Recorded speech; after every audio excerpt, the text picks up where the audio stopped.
right, we'd like to get started with our program. In case you didn't notice, underneath your plate is a placemat. We had a lot of fun putting it together, and we thank everybody who contributed. So we have the mountaintop drawing, and so I'm going to ask Jim if he would be so kind.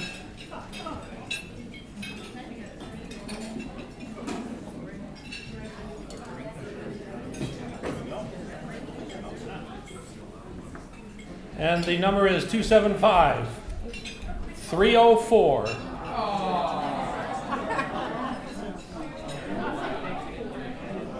275-304.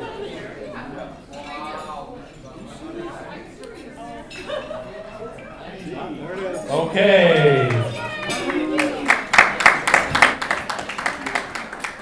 Your generosity tonight, $210 to go to Mountaintop.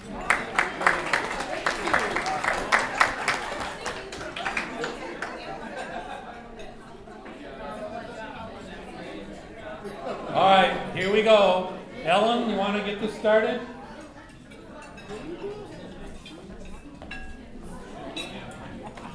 Oh, oops, he's come down a little farther for me. It is my distinct pleasure to introduce our first roaster, Reverend Mark Spa, only I never called him Reverend when I was talking to him. No one else does either.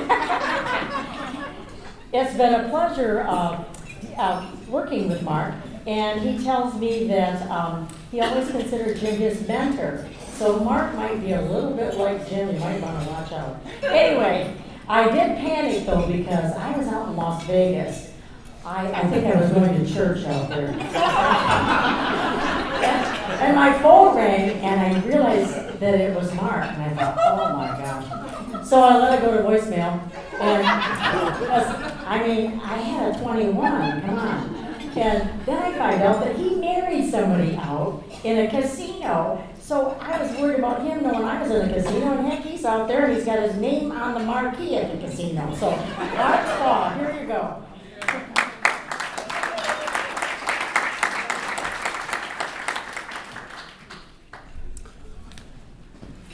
Just remember, Ellen, it's always split your aces.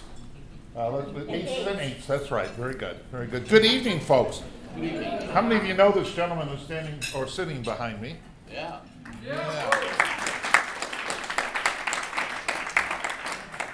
You can imagine what it's like when you're asked to do a roast for Jim Tuttle. What exactly do you say? I mean, what's the worst thing you ever heard Jim Tuttle do? So my thought was, with most things, when I couldn't think of anything truthful to say, I would just go ahead and lie about it. And so are you ready to hear some lies about Jim Tuttle? Are you ready? Yeah, good. Now, Jim could be described as a charming and intelligent and witty, and maybe one day you actually will be some of those things, Jim. He has an infectious sense of humor. I know he has an infectious something about him, because whenever I'm around him, I always have that itch about me. Jim and I shared a room was it in Pittsburgh? I think so. Yeah. You've never heard anyone snore as loud as Jim Tuttle. Jim's accomplishments are legendary. There's the legendary 4-hour lunch. There is the legendary expense report. There is the legendary report on how his sermon went each and every Sunday, always given by Jim. When Jim says that he is a clear conscience, what he really means is he just has a really bad memory. Now, Jim's going to be the only one that laughs at this stuff, because he realizes just how much I really do love the man. Jim's not only a wonderful pastor and a preacher, but a loving father and a wonderful husband and grandfather. And a guy like Jim is somebody who's always looking out for other people. I know that for Linda, getting married to Jim must have been an awful lot like admiring something in a store window where you think you really could use that, where you think you really might love that, until you get it home, and then it doesn't go with anything else in the rest of the house. Linda is not here, and so I'm going to wait until she comes back, but Linda really does have to be a saint, doesn't she? Yes. You all know what the definition of a saint is. It is somebody who is married to someone who thinks that they are one. You're right. Right on cue. Now, I've heard it said, Jim told me this. Jim, I'm sure this is true, but when Jim and Linda returned from their honeymoon, he said, "I feel like a new man." And Linda said, "I do too."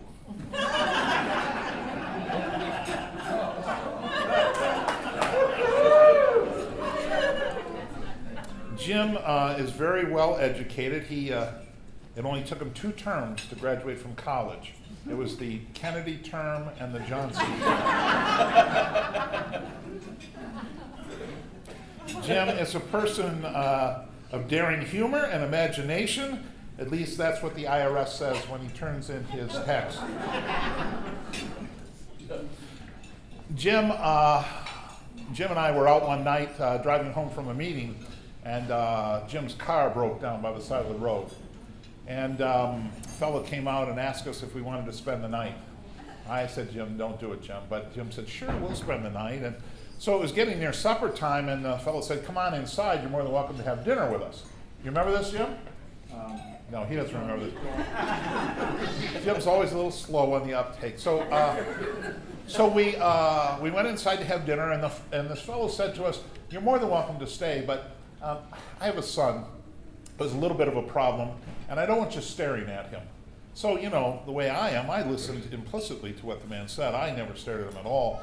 But I noticed that Jim, who was sitting across the table from this young man, kept looking at him and kept looking at him. And finally, I looked up too, and I realized that the young man, he didn't have any ears.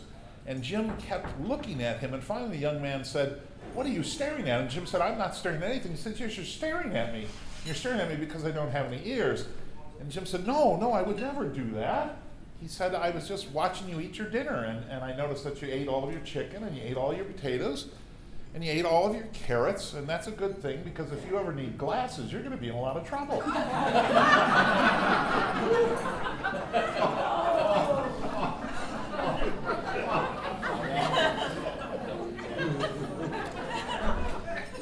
Very seriously, Jim is one of the great preachers of our generation. That's not only, that used to be my opinion, but I know that it's still his opinion.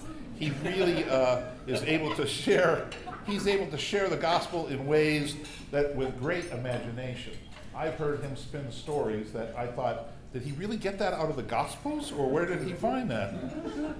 You know what they say, you can fool all the people all the time, but Jim gave it his very best, and he continues to fool all of us with that kind smile.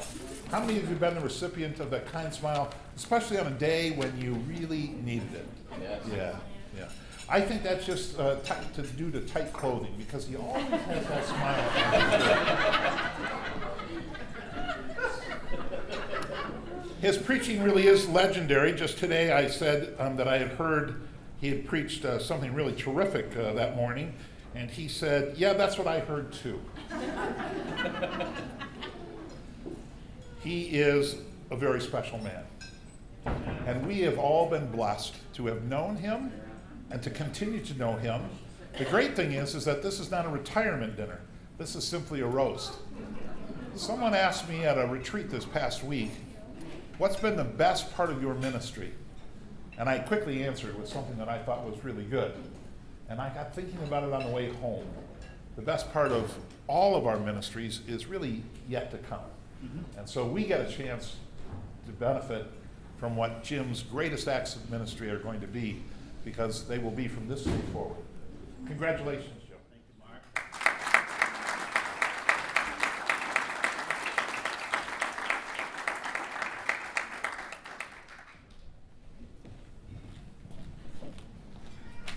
Now, Mark, it's time to roast you. He was worried about what he could say. You did a great job. Thank you. Thanks. Our next 2 roasters well, only one of them is here. Tammy Schoenfeld and Linda Kilpatrick. Sorry, Linda, I always get. Anyway, Tammy's in New York, but when Tammy had found out about the roast, she wanted to get right in on this, and of course Linda is her partner in crime. So they have put together a little ditty, and Tammy is playing the music, and Linda is going to be on stage. Where is she? Oh, here she comes. Right here. All righty, thank you. So, and Dick is the IT guy for this. Hi, Dick. Thank goodness. Good evening. Good evening. I am Linda Kilpatrick. My partner in crime is Tammy Schoenfeld. Somehow I got the short end of the stick because she sent me a picture from the Empire State Building today, and she's going on a cruise tomorrow. But I'm here fanning the flame. It's all right. It's fine, just fine. So, I thought I knew what I was getting into when I went to work for Jim about 10 years ago. I'd worked in ministry at other churches, and I knew the demands and the schedules and the challenges. I understood the nuances in getting to know the rhythm of a pastor's sermon delivery, those little telltale signs that says, I'm almost done and you need to make your way to the piano to play the closing hymn. I knew there'd be meetings and budgets and planning, and, well, let's just say I wasn't fully prepared for all the skills I would need to hone in this position. So worship planning, that's what the three of us get together and do every Tuesday, week after week. The Sundays just continue to come. So I knew this was part of my job when I was hired, and I thought, well, one meeting a week, that's okay, an hour or two. Sometimes it takes a lot longer than that, but I'll get back to that later. Jim, for the most part, sits patiently through our shenanigans in those meetings. We try to explain to him that it's part of our creative process. I'm not sure he buys that. We, in turn, sit patiently waiting for Jim to receive divine intervention on hymn choice. Sometimes that takes so long that the giggles ensue, at least for Tammy and I, and things deteriorate even further. Sermon titles, that's another consuming task. Jim likes alliterations, especially when he's doing a series. When I went to music school, no one ever told me that I had to hone the skill of coming up with a creative way to interest people in the 7 deadly sins.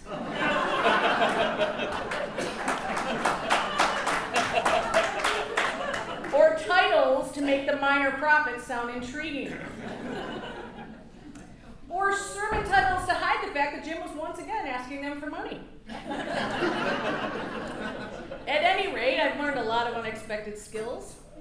Another skill he taught me is how to identify an entire congregation of people simply by what service they attend and where they sit in the congregation. I cannot tell you the hundreds of times we've had a conversation where one of us will say, you know, Mr. and Mrs. So-and-so, and he'll go, yeah, they go to the second service, and they sit up there in the balcony, and she always wears a hat. Or that young fellow, he sits over there, and he snoozes through my sermon. A skill I never knew I'd have. Yet the most unexpected skill I've learned is a version of sign language. I'm not a stranger to sign language, I'm a teacher. When I student taught in college, I actually had a deaf student in one of my band classes, believe it or not. So I learned a lot of sign language to communicate with him, and I kept up with that, and I didn't know there was a whole other set. You know, some of you would find it interesting to be on the back side of a worship service, the behind the scenes, the things that happen, looking out, not looking up. So let me give you an example of the sign language I've learned. This. It's not some sacred sign. It means I've forgotten my oil in my desk drawer for the baptism. Could you please go get it?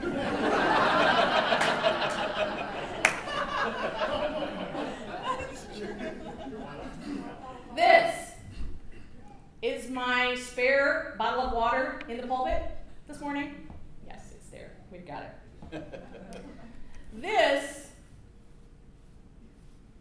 is sort of a sign for, you see the 17 children over there for the baptism? I want to give them all a baptism bear. Do you have enough bears in that little bucket up there? This happens a lot. This one.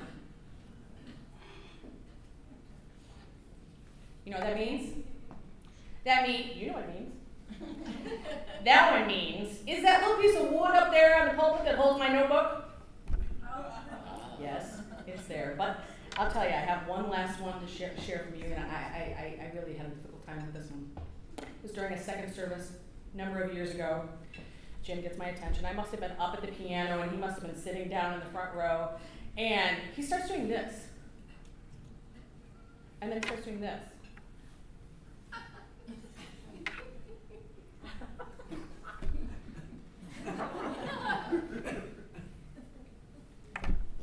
What?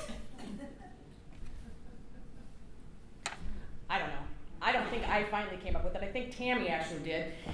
Jim was doing a sermon on the mezuzah, which is a tiny little box that hangs on the doorway in a Jewish home that contains scripture.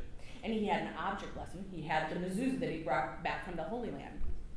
And he misplaced it between the two sermons.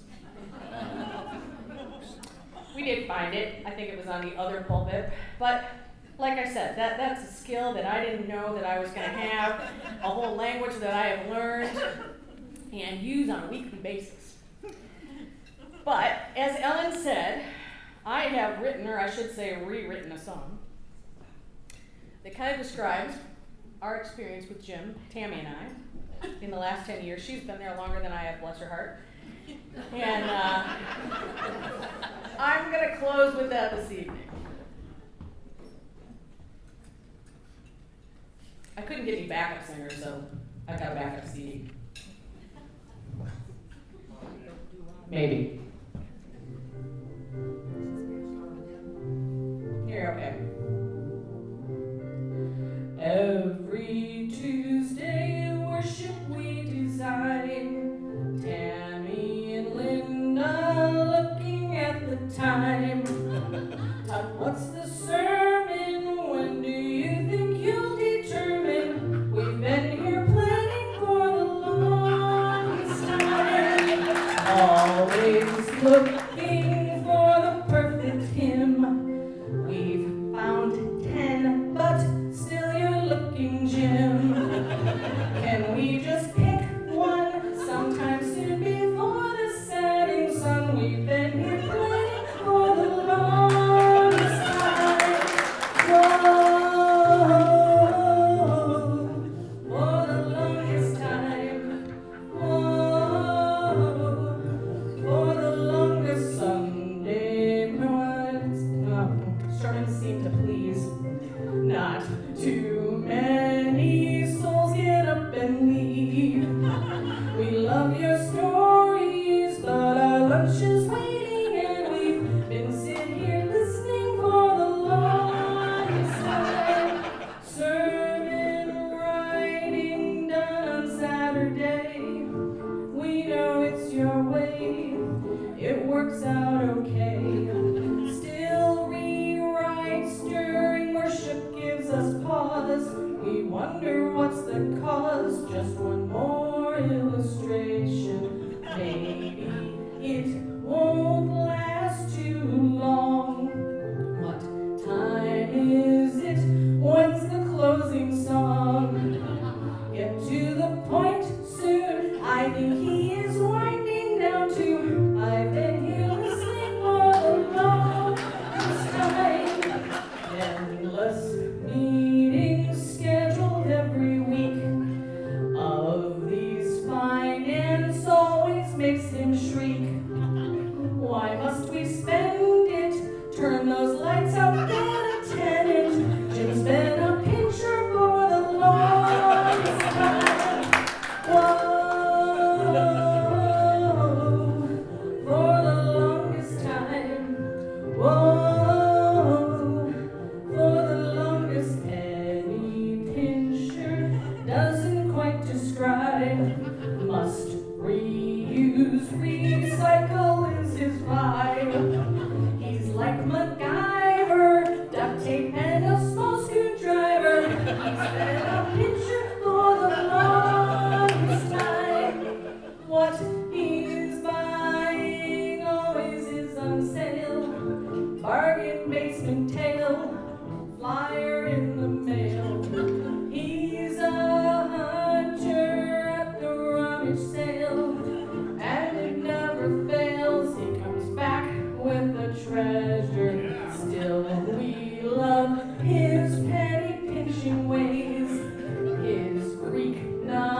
numbers can top that one. Lori, Julie, come on up here. You got the inside scoop. We're gonna really find out about Jim. Thank you. You gotta give us a second. We have props. Oh, okay.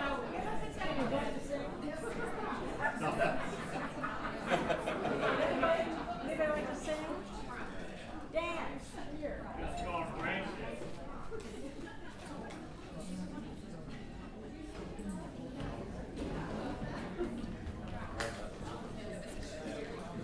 Dan Campbell.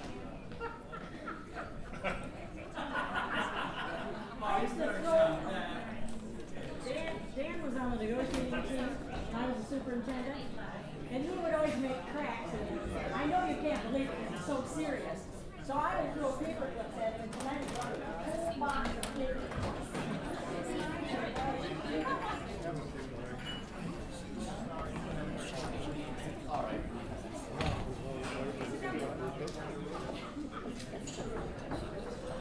Hi, my name is Julie Tuttle, and I am Jim Tuttle's oldest daughter, and this is the favorite child. That's right. I'm Lori Stewart, and I'm the youngest.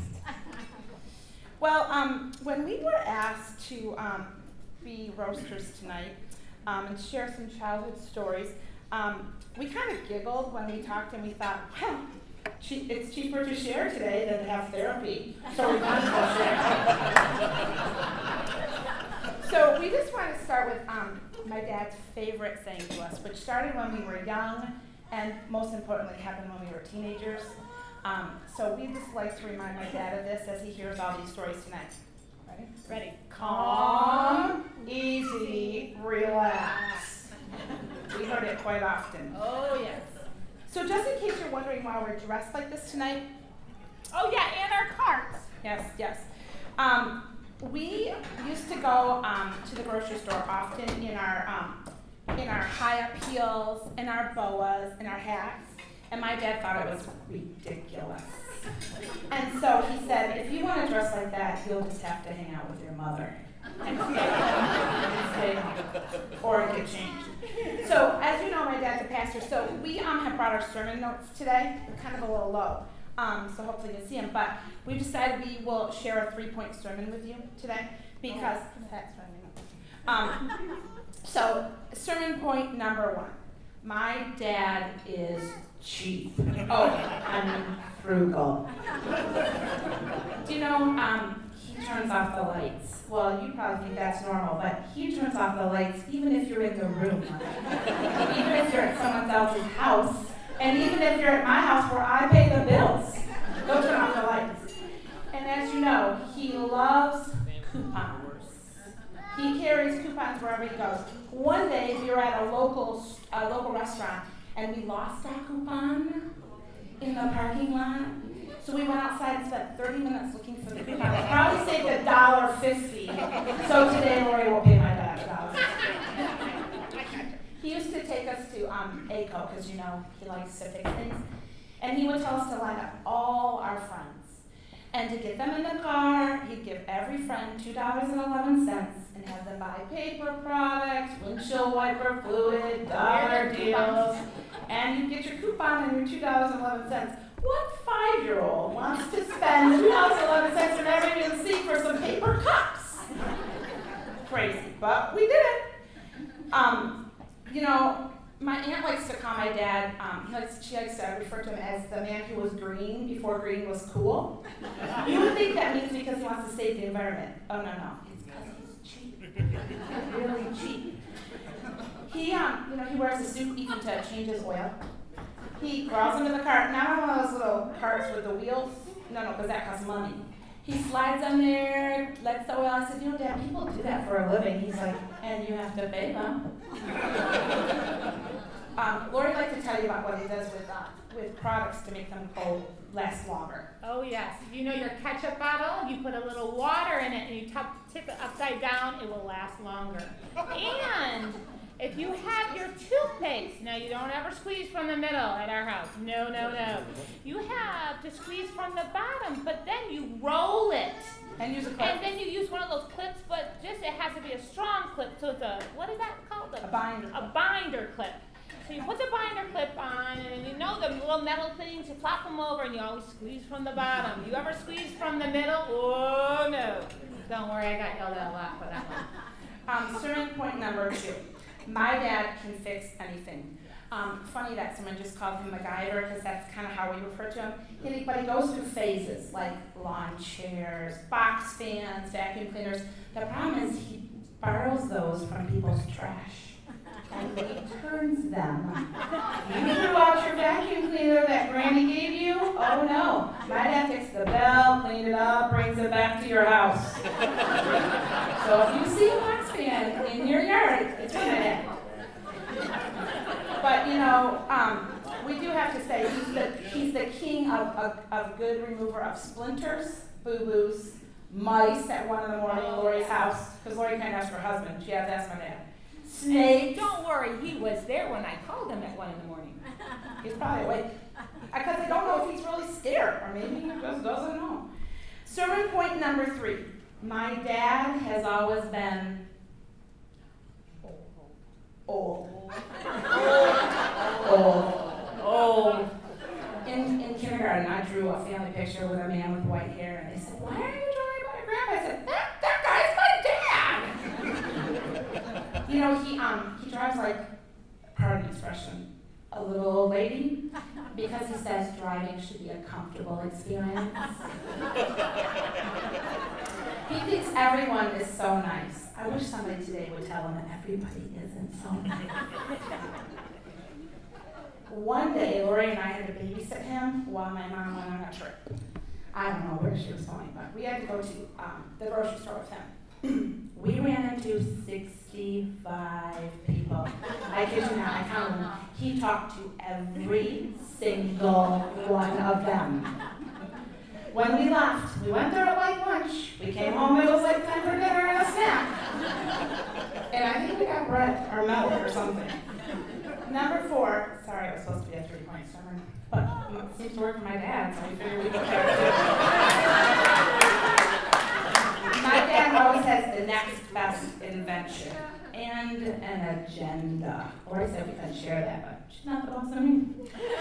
He often talks about invention, and seriously, it comes. The next, like 3 years later, it's on a product on the shelf, or it's a new part on a car, or we're like, wait, Dad talked about that, but he would never spend $1,000 to put that together on an invention, because that would cost money.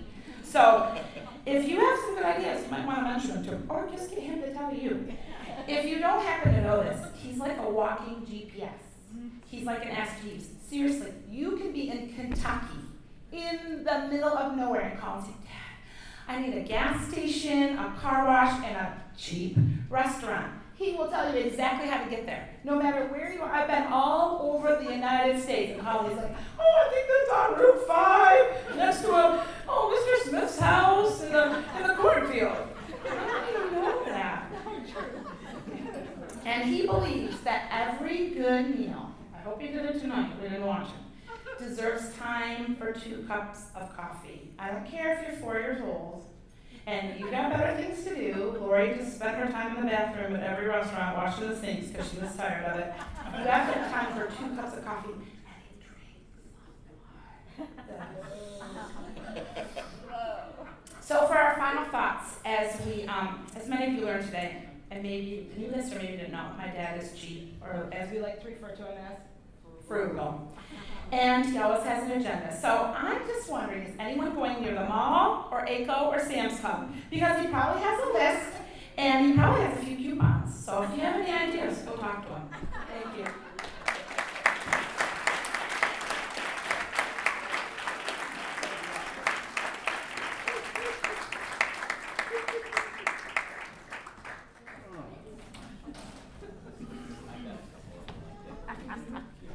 All right, is all that stuff true, Jim? Yeah. Yeah? Another hard act to follow. Thank you. Tom Hawley, Reverend Tom. When I first contacted Tom, I thought Jim had given me a bogus phone number because Tom's on the phone sounded just like Jim, and it took him several minutes to convince me that he wasn't Jim. Anyway, The last time I talked to him, this is what he said to me. He wanted to know what to wear tonight, Yeah. and what was appropriate. And he said, boy, when's the last time anybody used Jim's name in the same sentence with the word appropriate? So I think we're in for a great time. Come on, Tom, come on up here, Tom.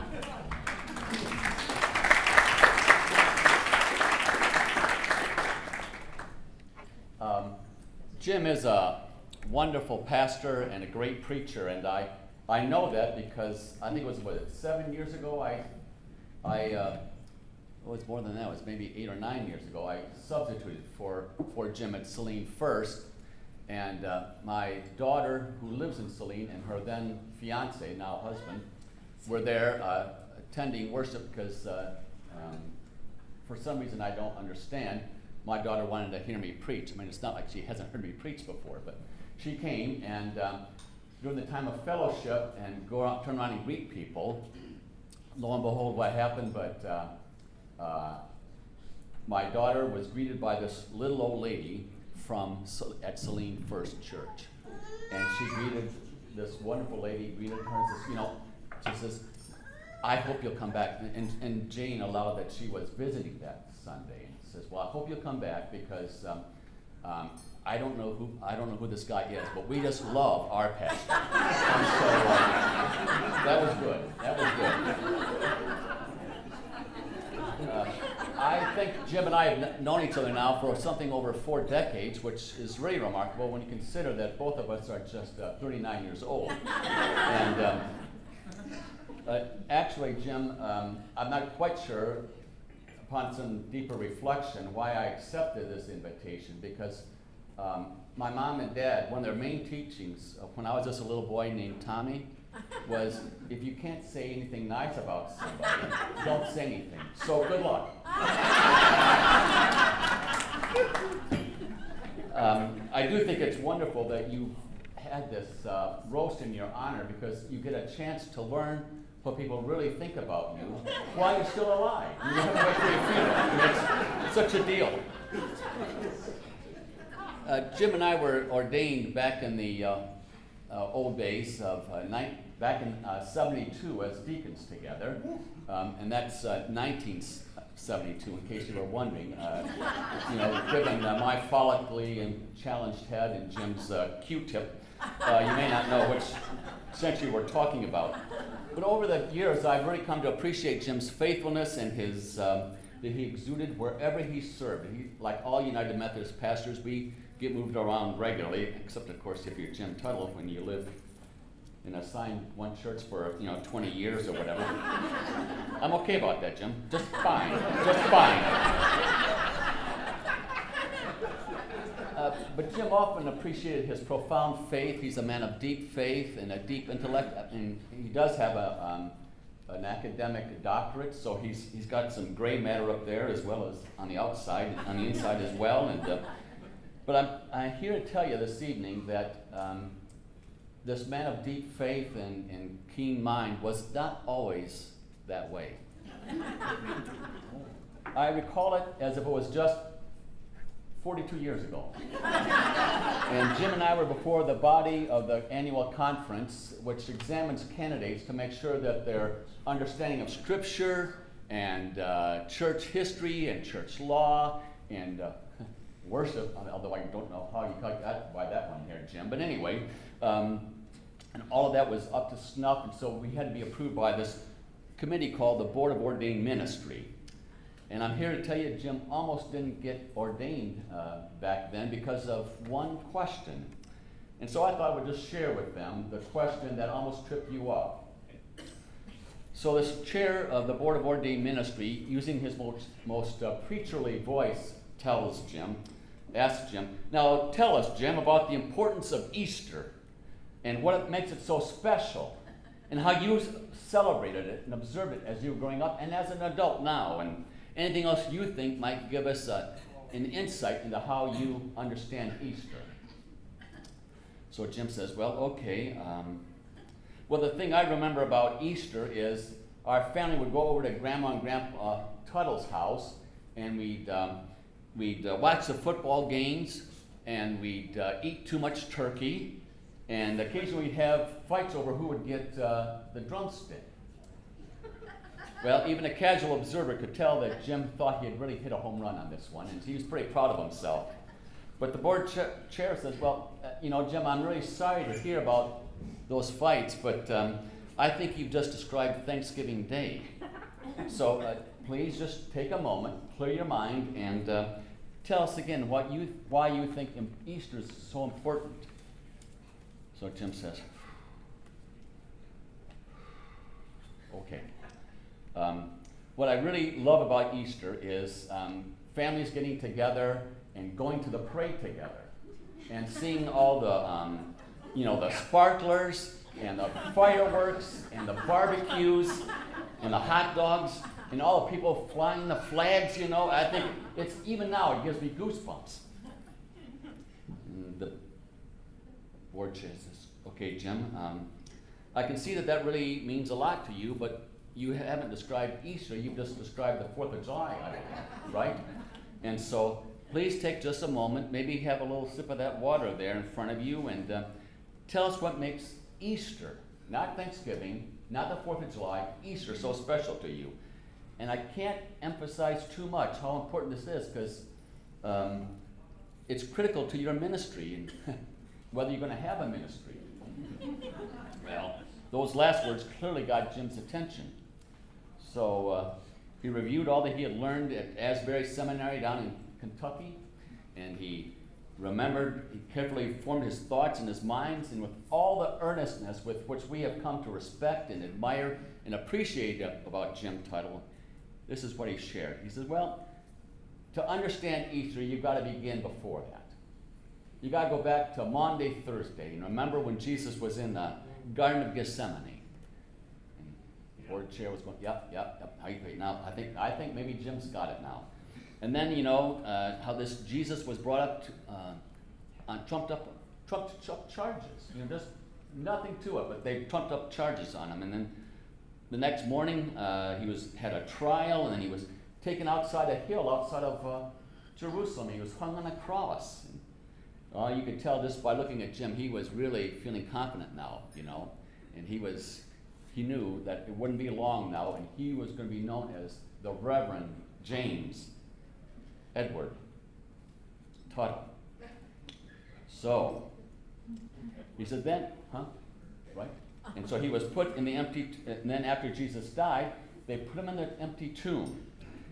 And then on that 3rd day after they put him in the tomb, he would come out of that grave. And now Jim was really, really excited. He could just almost feel the bishop's hands on his head now. And Jim finished with the flourish. He says, and then when Jesus came out of the empty tomb, he saw his shadow. He says, there's going to be 6 more weeks of winter.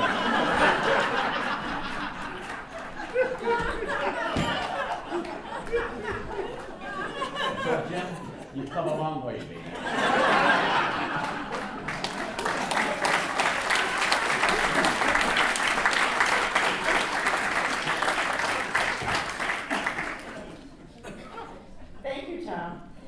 Our next roaster is Rich Merrill, and he probably ought to be a little wary because he may no longer be part of the congregation after he gets done.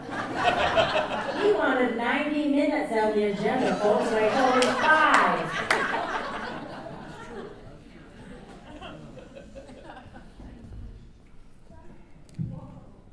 Get a little organized here. Pull out the book. All the things turned upside down. So, when I received a call from Ms. Ewing, concerning the roast, I was a little concerned. My first thought was roasting my pastor. For all of you, think about that for a minute, and I'm like, that's like getting your ticket punched to hell, right through goal. Let's go. So I asked her. I said, where did you get my name? I'm a little concerned. She says, oh, don't worry about it. Reverend Tuttle gave me your name. So now I'm thinking, oh, he's already punched my ticket. Hey, I have nothing to lose. Maybe a little pride, but so here I am, and with a smile on my face. I then did ask her how long it was going to take because I was a little concerned. I said, 15 minutes? What about 30 minutes? I knew if we had 30 minutes, we would be in a lot of trouble. And she said 5 minutes, and I thought, yeah, right. For those of you who know me, 5 minutes? And we asked Reverend Tuttle to keep his sermons at just 20. Like that's going to work. But if you don't know, Reverend Tuttle has never known what he's going to get from me. And given the fact that I'm here, obviously he hasn't learned yet. So I'm going to start out with no roast goes without controversy. So I'm going to put it right here, mine right up front. I was trying to find a word from a dictionary that would best describe Reverend Tuttle. And after some research, I think I found one. Now, I would like to quote a definition from the Webster's 9th New Collegiate Dictionary. It says, happily excited, keenly alive, exuberant, having, and inducing high spirits. Doesn't that describe him well? I think so. And with that definition, I am publicly announcing right here today that Reverend Tuttle is gay.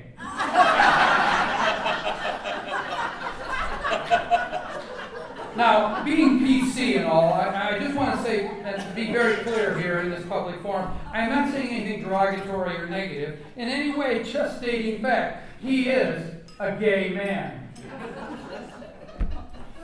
Well, the United Methodist denomination is a diverse group of people. As we all know, we have as a member the likes of Hillary Clinton. Now, before I lose half of you, we also have Rush Limbaugh. Now, our church here in Saline has a little over 1,000 members, and I'm safe to say, standing here, it's just as diverse. So you know he has his work cut out for him. Now, I know where Reverend Tuttle stands. I know him long enough to know where he stands on most issues, politically, socially, and religiously. I'll just let you get to know him better and learn for yourself where he stands. But I will say this. He is no Hillary Clinton. He'll never brag about being poor or broke. He is a pastor after all. And besides, look at him. His hair looks much too nice. And he's no Rush Limbaugh. He'll never brag about how much he knows. He is a pastor after all. And I know for a fact he doesn't take anywhere near the drugs. And if you don't believe me on any of this, just ask him. He'll be glad to tell you. He is a pastor after all. Well, if you know Reverend Tuttle and you've heard he is a man of detail, I would go as far as to say a little anal if I can in this crowd. You always see him, except tonight, I was kind of surprised, in a white shirt, a pair of slacks, or brown slacks, black or brown, and a matching pair of shoes. Now, I just assumed when I first got to know him that on a pastor's salary he owned, what, 1 or 2 shirts? 1 or 2 pair of pants, and maybe 1 or 2 shoes. And he just wore them over and over and over again. Well, several years ago, I was at a Christmas party at his house and with several of the church staff. And we asked if we could take a tour of his house. And in the process, we were shown the master bedroom and a very nice walk-in closet. Well, we found that we confirmed several things, and we learned several things. In his closet was conservatively 10 to 15 white shirts, all lined up. 10 to 15 pairs of slacks, darker brown, all lined up. So you're laughing, you know, don't you? And 8 or 9 pairs of shoes, all lined up. Well, we learned from this that this guy has the most organized closet in the world. And he doesn't own just 1 or 2 shirts. He just owns 1 or 2 shirt colors. White and/or white. And I see he is wearing gray now, so thank you. You probably bought it for him for Christmas, didn't you? Now, not to miss a good opportunity, I have to tell you, we took several minutes, all of us, not just me, to rearrange that closet, mixing the shirts with the pants, different shoes with different colors. We had a blast. But I'll tell you, we all knew and we agreed right then that his closet would be back in perfect order before he could even think about going to bed. Now, were we right? We were right. And on this issue, I rest my case. Huh? Well, I'll leave you one last story. We could go on forever here, but I do only have 5 minutes. One time, Reverend Tuttle asked me to do a drama during one of our Christmas Advent services. Now, did I mention that Reverend Tuttle never quite knows what he's going to get from me? Well, It was during that drama that I wanted to give the church a feeling of what it might be to be in a real stable. So, working with the church youth, I had them take down a wheelbarrow of straw. Now, it was clean. That would have been nice. Then I got a live, large horns goat. Yes, a real goat. I had the kids take it right down the aisle to the front of the church. Not so bad so far, huh? Then came a pony. I had a real live pony. Took that right down the front aisle in front of the church. Now, I stayed in back, mainly because I'm probably a coward, but I officially was there to organize what was coming in the door. So, and I did have the youth standing in a circle around the animals because, you know, there are some small risks to having a bunch of animals in the front of the church. Well, all of a sudden, what do I see? I see the youth take this giant step back. And I look up at Reverend Tuttle to see what's going on, and on his face I see a look of bemusement. Then I see he goes into a little astonishment, and then comes complete amusement. And I knew right then that I learned that my Reverend Tuttle can go with the flow. And that's pun intended. And if you must know, I did have plastic down, so. Well, besides these stories and other fun facts you're going to learn about this guy tonight, I leave you with 4 images that I want to take you to take as well. If I can find the controls here. They say a picture is worth 1,000 words, so we'll start with this. Sometimes he's hard to pin down. He just bounces around. Sometimes the church thinks he's all wet, right? And that is him in that water right there. So, remember that? Last Sunday, that's right.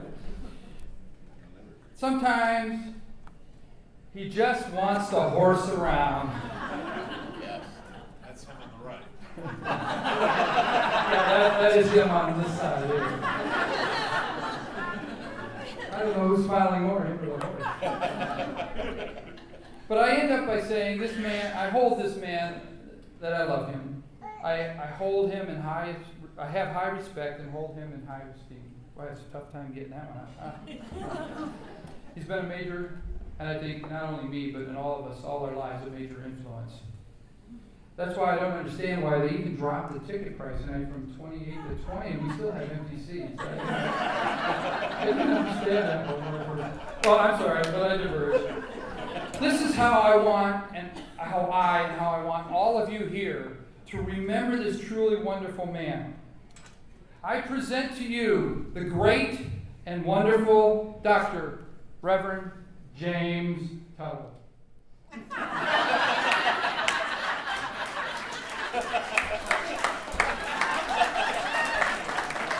Thank you.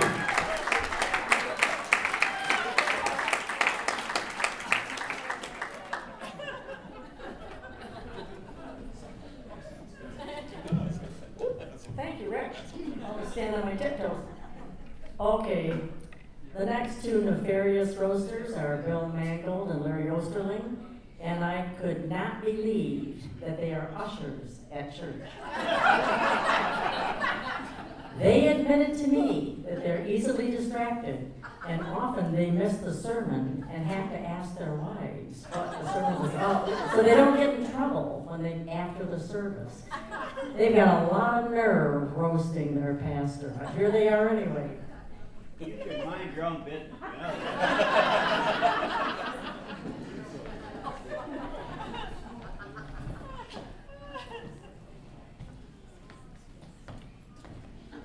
Trust me, I got your back.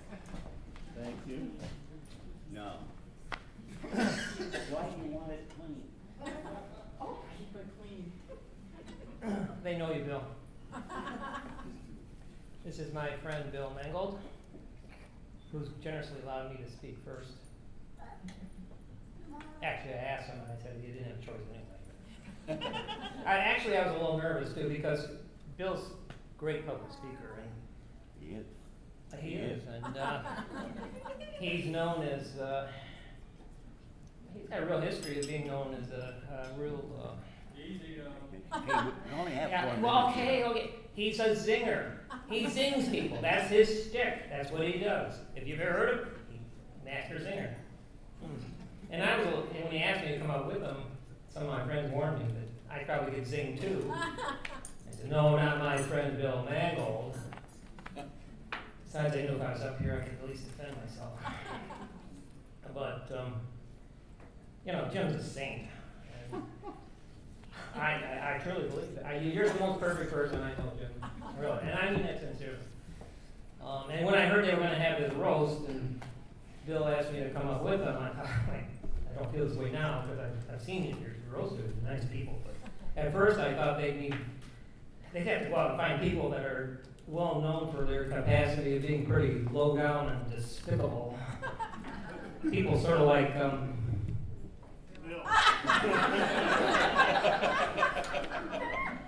well, anyway, that's all I got. I got no material. Wait a minute, I take it. Up until last night, I had no material, but I might have something to share later on.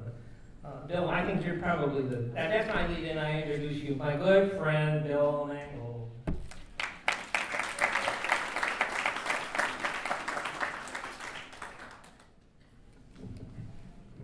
Thank you very much for that really lousy introduction.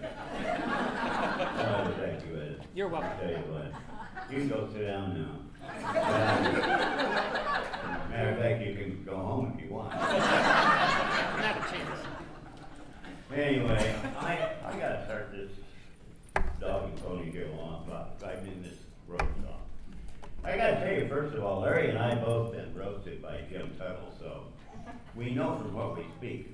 At least I think Yeah, we he's do. boy sort of got it coming, doesn't he? Yeah. Well, I mean, it's only fair. Anyway, I want you to know that Jim Tuttle is the finest preacher I know.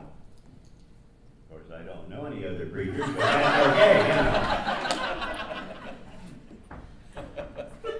And he's one of the best preachers that we've got anywhere here, anyway. And one of the things that he does is he praises the people in our congregation. The singers, he really lays it on thick for them, and the teachers, and the janitor, and the window washer, you name it, and he really goes to town when he's in a sermon with all those folks. But never once did I hear him praise the ushers. Not one time. Okay. And Larry here and I, we take this job very seriously. As a matter of fact, Larry and I have been invited to the Ushers Convention in Las Vegas, and Larry was asked to be the keynote speaker. You have to be in the church to hear him praise ushers.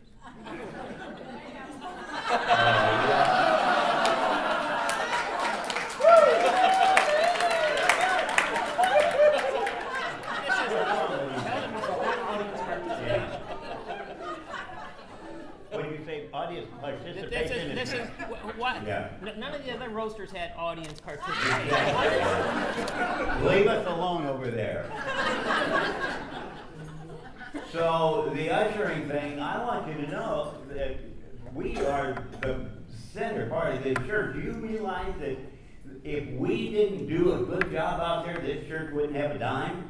And we're the ones that bring it in. We're the guys that go after it. Give me 5. What, you want 5? If we didn't do a really good job, this church would fold up like a wet tent. Anyway, it would be nice if you just say something about the ushers just once. If it's something nice, maybe it would be instead of that, you can go back and try again.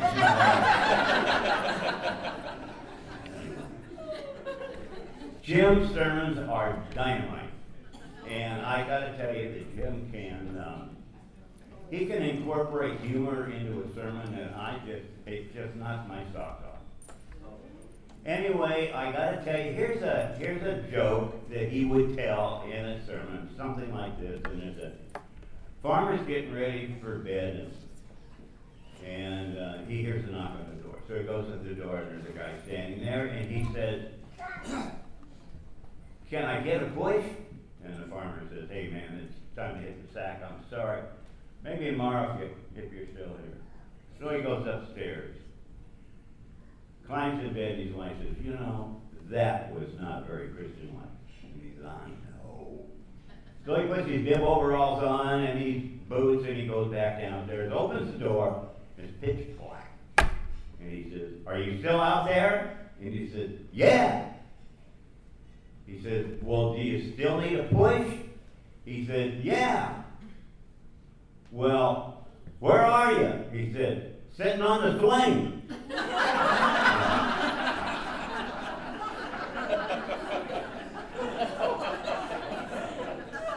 And he'd find some way to tie that into a sermon. He'd say, "How the hell did he do that?" Here's another one that he might use, and preachers out there playing Stonebridge on the ninth hole, and so he's about ready to tee up an old ball because there's a lot of water out there. So he hears from above, "Take the ball off the tee." "That you got?" He says, "Take the ball, the old ball off the tee, and place a new ball on the tee." And so he did. And he says, "Now take a practice swing." So he did.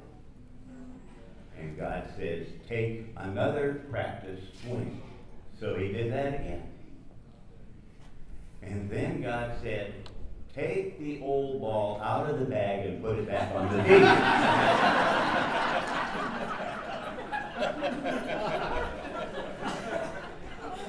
Now he'd find a way to incorporate that into a sermon, you know, and you say, "How the hell did he do that?"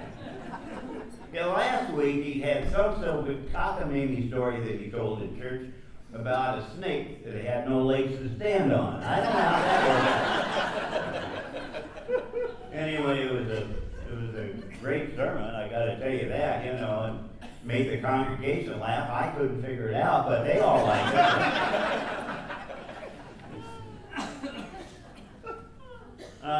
Here's one, Larry knows about this.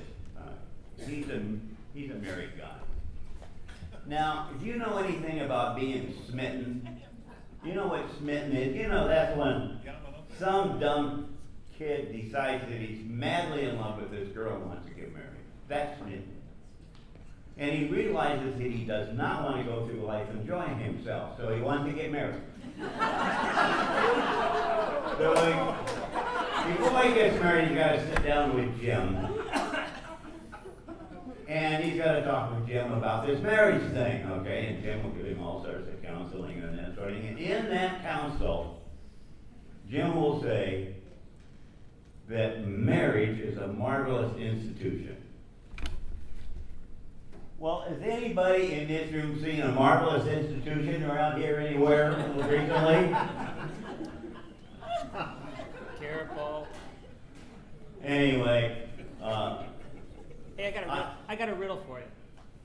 I want to tell you this riddle. No, it's a good riddle. Well, I'm going to finish this thing. No, I want to tell you the riddle now. All right, go ahead. What's a married guy's worst nightmare? I can't talk about that. The married guy's worst nightmare is when he hits the pearly gates, they swing open, and there sitting next to St. Peter is your wife with a clipboard. Get it? Yeah, I think so. Anyway, I got to close this thing because I've used my 5 minutes up. Wait a minute, we would just start. I've got 5 minutes to get it. Go ahead. Oh, well, what's this next stage? Anyway, in closing, I want to say this. Wait a minute. I got to be fair to Jim about this because he's married to Linda. I mean, maybe he's not seeing the same rocky roads the rest of us are. Yeah. Plus, we have to maintain our image as being like the ideal trophy husband, so Yeah. we're challenged. Yeah. So, cut him some slack here. Well, I guess I shouldn't talk about this marriage. What the hell? I've only been married for 54 years, for crying out loud. Okay, I'm going to close this thing by saying, Jim is the finest preacher I know.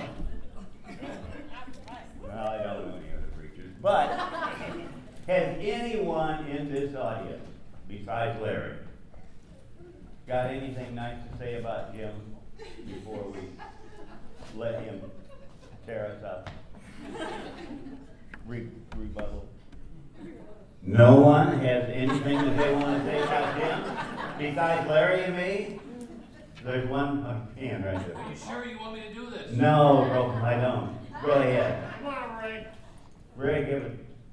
Stand up. Jim Tuttle is here. Jim Tuttle's the senior pastor of the church that I went into ministry out of.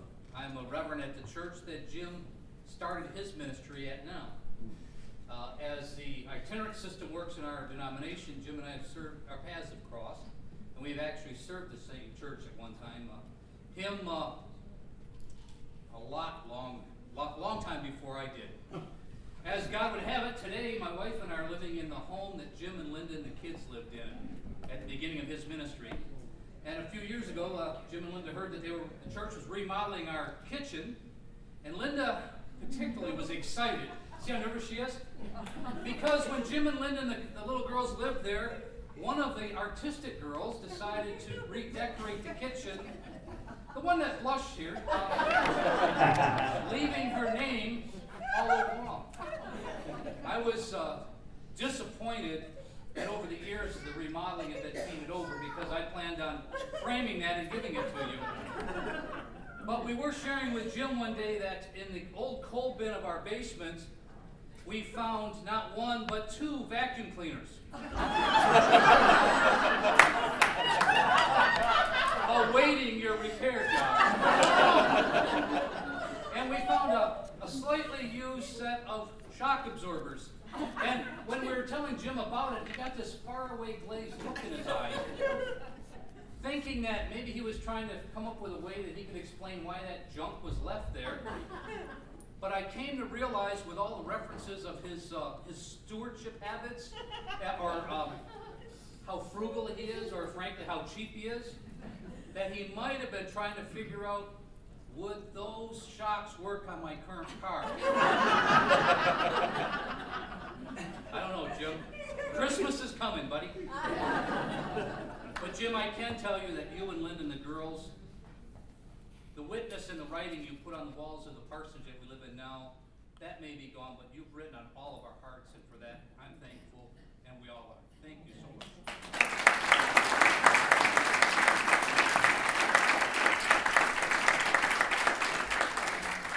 Now, I have to tell you that the reason that Ray McGee is a preacher today is because he was one of my ushers. Start someplace, right?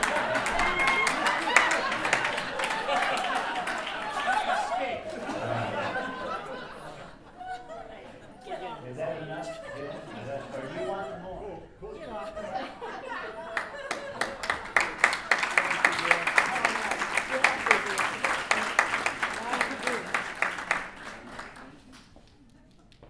Do you accept lady ushers? Yes, we do. Oh, Nancy, are you one? All right, yay! Okay, we're turning this over to Jim, and I hope y'all roasters remembered that he was going to have a chance to get back at you. So without further ado, I give you the sinister minister of the Methodist Church, Jim Tuttle.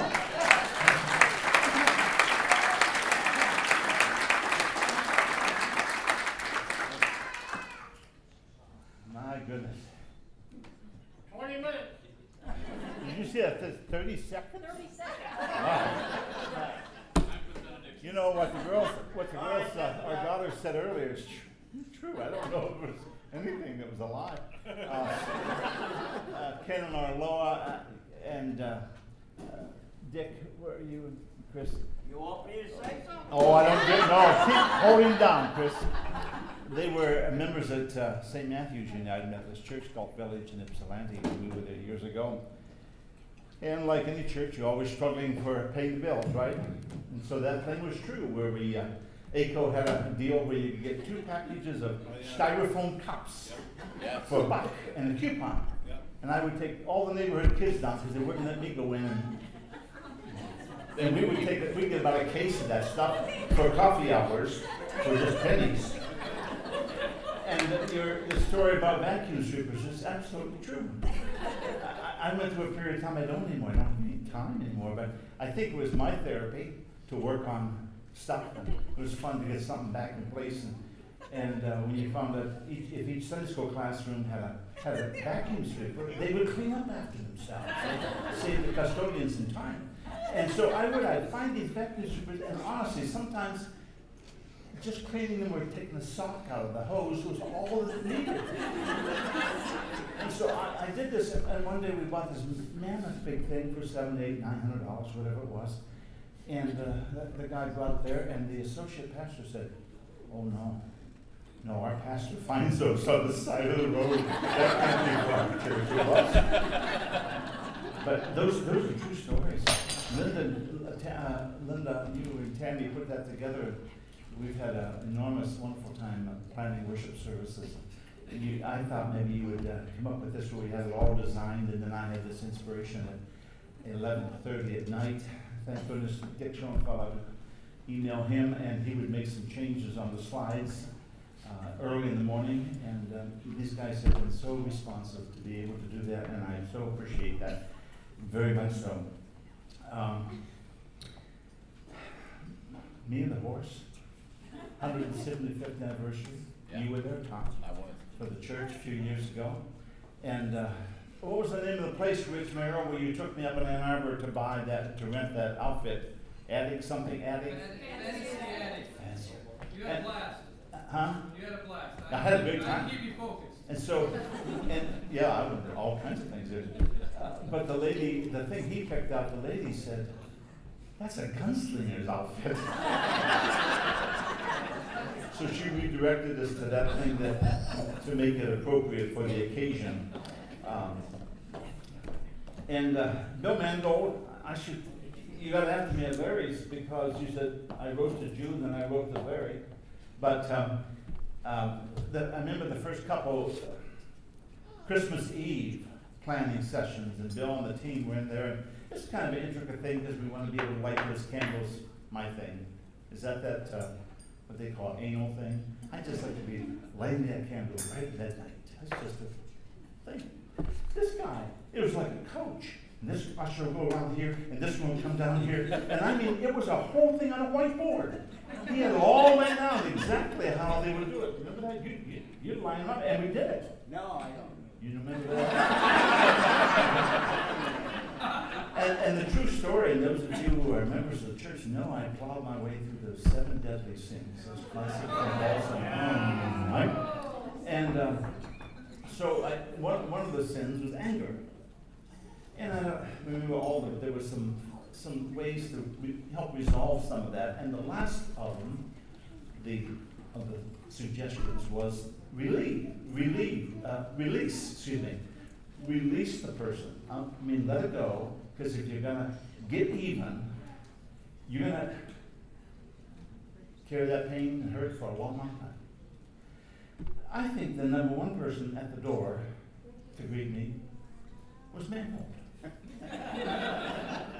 I don't care what you said. I'm gonna get the roast. And you roasted me. Yes. And I'm not going to release it. You're going to get it. And you were very kind. Folks, thank you all for being here, making this possible. Art, was it back in January? You came to see me, and I thought, you want to roast me? What's this all about? And I guess I said yes. You knew. Come on. I did. And it's been fun. It's been a fun evening for us, and to have all the family here. Thank you. Thank you all.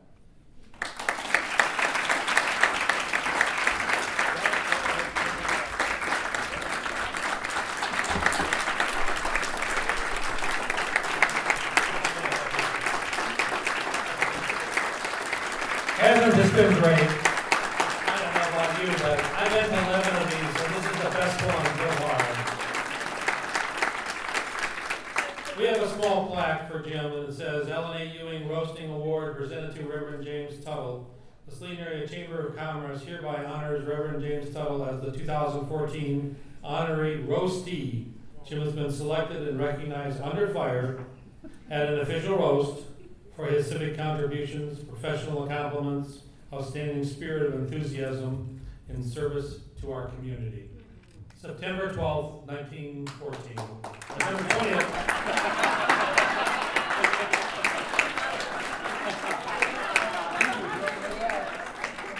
2014. Thank you.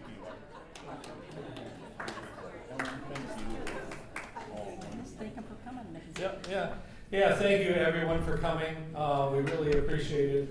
As I mentioned, this has been the funnest roast that I've been to, and I've been to them all. So this even beats the one where he tore apart Bill Mangold. So. You're more than welcome to stay for a little bit, chit chat, do whatever. So thank you.